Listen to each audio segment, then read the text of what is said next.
சேர்ந்து ஓடுறதுக்கு தான் கரெக்டா இருப்பேன்னு நேத்து நைட் வரும்போதே கண்டுபிடிச்சிட்டேன். ஆல்ரெடி அந்த பொண்ணை காப்பாத்தியாச்சு, அவ சீக்கிரமா கண் முழிச்சிட்டான்னு சொல்றான். எப்படி இருந்தாலும் அவளோட பயம் போகாதுன்னு சொல்லப்போம் அதையும் சீக்கிரம் சரி பண்ணுவோம்னு சொல்றான். உடனே அந்த டீமன் சிரிச்சுட்டு கண்டிப்பா அவளை கொல்லுவேன்னு சொல்லுது.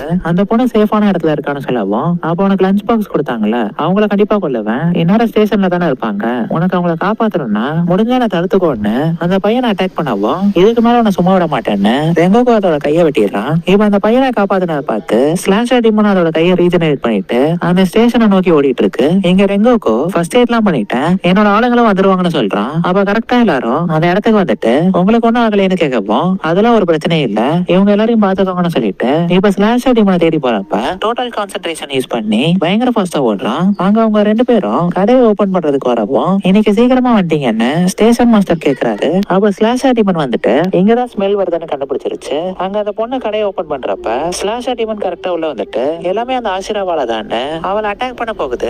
அப்ப அந்த பாட்டி லஞ்ச் பாக்ஸை விட்டு அடிச்சுட்டு இங்க இருந்து ஓடி இருந்து சொல்லவும், அந்த பொண்ணு எப்படியாச்சும் தப்பிக்கணும்னு ஃபாஸ்டா ஓடிட்டு இருக்கா. அப்ப கரெக்டா ஸ்லாஷர் டீமன் முன்னாடி வந்துட்டு அவளோட கழுத்தை நெரிக்குது. அந்த டைம்ல ரெங்கோக்கு அங்க வந்து அந்த டீமனோட காலை வெட்டிட்டு பயங்கர மாசம் அவளை காப்பாத்துறான்.